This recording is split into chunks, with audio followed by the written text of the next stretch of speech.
After many months of waiting, the one and only Camellia, being one of the most highly anticipated characters in WutheringWaves, is finally confirmed to be dropping in 1.4. However, along with Camellia, we are receiving yet another 4-star character, being Lumi, which was completely unexpected since we are receiving Yoo-hoo in 1.3. But more 4-star characters will definitely be appreciated since at times they can be as good as 5-star characters. Now with the 1.4 drip marketing, you may have noticed we have again received only one 5-star character. So it's pretty much confirming that Yinlin will be the character dropping within the second phase of 1.4, considering that it's the exact same situation with 1.3, as the Shorekeeper is the only new 5-star character dropping and Jiyan is expected to drop as the 5-star character in the second phase of 1.3. So with that in mind, I'll be going over Camellia and Lumi's Kit Potential, their possible weapons and elements, whether Yinlin has held her value up until 1.4, and ultimately,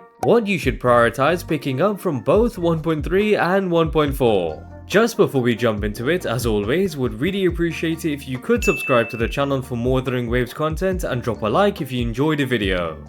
Now as for the character that's had many players in a chokehold since her introduction, Camellia will finally be dropping as the first 5-star character of 1.4, and straight off the bat, I believe Camellia will be an insane DPS character with a few unique mechanics within her kit. I have already speculated for her to be a Havoc character, as it literally is the only element missing from the current roster of limited 5-star characters. So along with the fact that Camellia's design itself portrays a dark and chaotic look, it would be fair to expect Camellia to be a Havoc unit. However, I do see the point of Camellia possibly being a fusion character, but since Changli already came out as our first fusion limited character, I believe it's only right for Havoc to now receive their first limited character. Now as for Camellia's weapon, even though it makes sense for her to be a Rectify character since she was seen to be dealing ranged attacks against Rover, there are some people online that had a dream about her being a one-handed sword user, which I'm not entirely against since we have received quite a few Rectifier characters already, so it might just make more sense for Camellia to wield a one-handed sword for the sake of variety.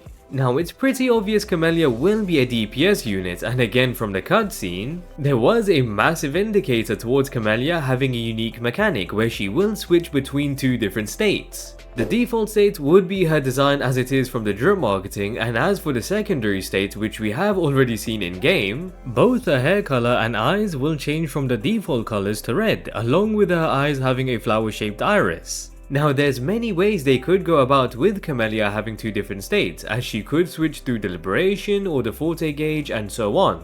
However, a small speculation I have would be when Camellia switches to the secondary state, her attacks will also switch from melee to ranged and will have a whole new attack set. This would also explain Camellia being a one-handed sword user, since we haven't really seen Camellia attack anyone within her default state, which would likely be when she wields a one-handed sword. Then after switching into the secondary state, she would be able to deal ranged attacks. So the ability to deal both melee and ranged attacks between her two different states will likely be possible and a pretty cool feature to see. As a DPS overall, I do believe Camellia will be an amazing DPS, but not quite at Jinshi's level just yet. At first, I kind of believed Camellia will be decent as a DPS as the hype surrounding her will pull enough sales already. But then remembering KuroGames are the devs, it's quite likely that they will want to meet our expectations for such a hyped up character that players have been dying to pick up. So along with just being a new character, I'd like to believe Camellia will pack a punch and will have a few unique mechanics, which would set her aside from the other DPS characters. Now as for our second new 4-star character since launch, which again was completely unexpected, but since 4-star characters in WutheringWaves aren't like other 4-stars in most gacha games, means that Lumi alongside Camellia will also have a ton of potential.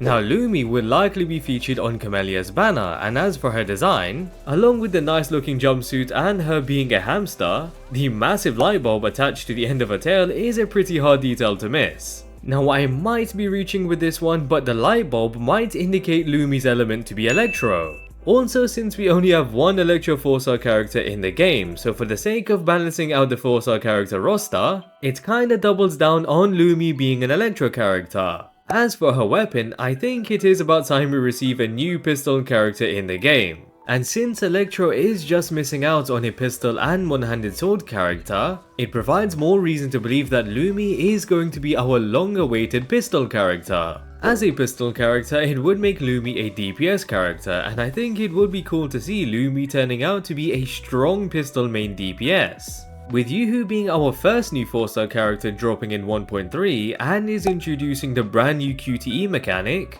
means that Lumi will also have potential to introduce something new to the game and may freshen up the pistol archetype, which is kinda needed since they aren't the most fun characters to play with right now. However, given we just received the Changli as a free character, which is an Electro main DPS, it could mean Lumi might end up being a sub DPS character, which will still introduce something unique to the game and will pretty much have to, considering Yinlin exists. Now, the weapon aside, and just going back to Lumi's design, as much as WutheringWaves is a combat focused game, there are still aspects such as open world exploration that is integral to the game. So Lumi just looking like one of those characters that isn't really made for combat, along with the fact that she works for the delivery service, she might have aspects to her kit that focus on open world exploration, such as possibly climbing quicker or even a massive light bulb adapting to the amount of light there is in the area you're in. So there are a few ways they could go about with Lumi, and to be fair, I personally would be accepting of either, since it would be nice to receive a fun pistol character, and it would also be nice to have a character that improves open world exploration even further.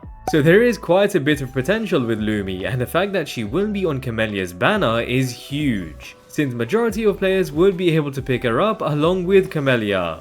Now, the one and only Electro Queen Yinlin is very much likely dropping as a rerun in 1.4, given there was no additional drip marketing showcasing another 5-star character. So with Yinlin's value in 1.4, I believe she's even more valuable as a character in 1.4 than at launch, purely due to one reason, and that is Changli. The fact that every player currently is able to pick up Changli for free is beyond generous, considering how amazing of a main DPS character he is. So with Changli quite literally being the upgraded version of Calcharo, makes Yinlin even more desirable as a character due to the insane boosted damage she is able to provide to Changli. Also, since Yinlin's launch, it was pretty much a given that she would hold an insane amount of longevity, being a sub DPS that deals off-field damage and has a godlike outro skill. It's just now that Yinlin is the best in slot sub DPS character yet again for another Electro main DPS which everyone has access to. So Yinlin is still definitely a valuable character that would be worth picking up, for both Changli and every other Electro main DPS character that drops later down the line.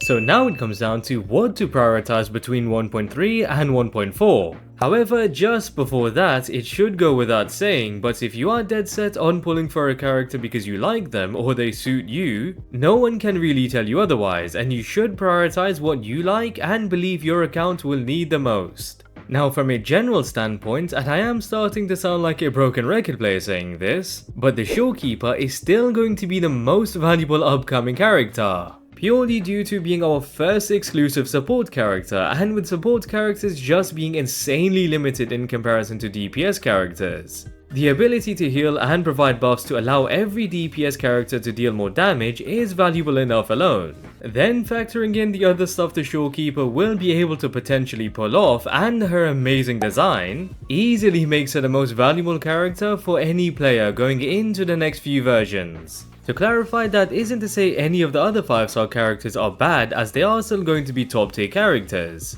but it's just that the Shorekeeper will definitely hold more value now and for later down the line, as she will have an insane amount of longevity. As for the next character to prioritize, of course this would depend from account to account, but in general, Yinlin will hold the most value since she is a sub DPS character, which is designed to pretty much specialize in supporting any Electro main DPS character that drops, along with being a solid sub DPS for any main DPS in general, which means she will also have an enormous amount of longevity. Then with Jiyan and Camellia left, it really comes down to whether Camellia will be able to provide something unique enough to be considered more valuable than Jiyan's liberation. However, as I mentioned earlier, I am pretty sure KuroGames will meet our expectations, since they likely wouldn't want to disappoint with one of the most hyped characters since launch. So with that, Camellia might just shape up to be an amazing character with interesting mechanics and will be able to deal an insane amount of DPS, which does render Jiyan having the least amount of value.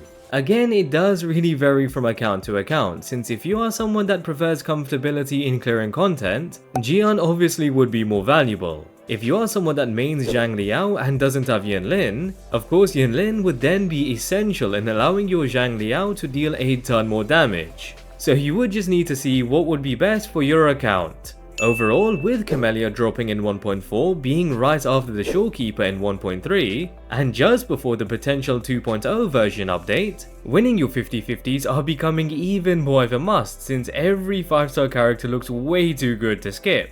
Especially with 2.0 being a massive update, it will likely feature another hyped character such as maybe Geshu-Lin or Scar, which doesn't really make it any better for your Ashtrites. That aside, I am definitely looking forward to seeing what Camellia will be capable of, since I'm sure KuroGames are going to cook with their kit. Also, with 4-star characters just being amazing in general, Lumi does hold a bit of interest too, even beside Camellia, which does make Camellia's banner more valuable than most. Again, with who you should prioritize, it really comes down to what your account needs the most. But I can say with confidence, every player's account would likely benefit the most with the addition of the Shorekeeper than any of the upcoming 5-star characters. So do with that what you will. And with that, I hope you guys enjoyed the video. Would really appreciate it if you could subscribe to the channel for more WutheringWaves content, and if you enjoyed the video, drop a like. Also drop a comment down below on which characters you are likely going to be picking up from 1.3 and 1.4. And yeah, hope to catch you guys later.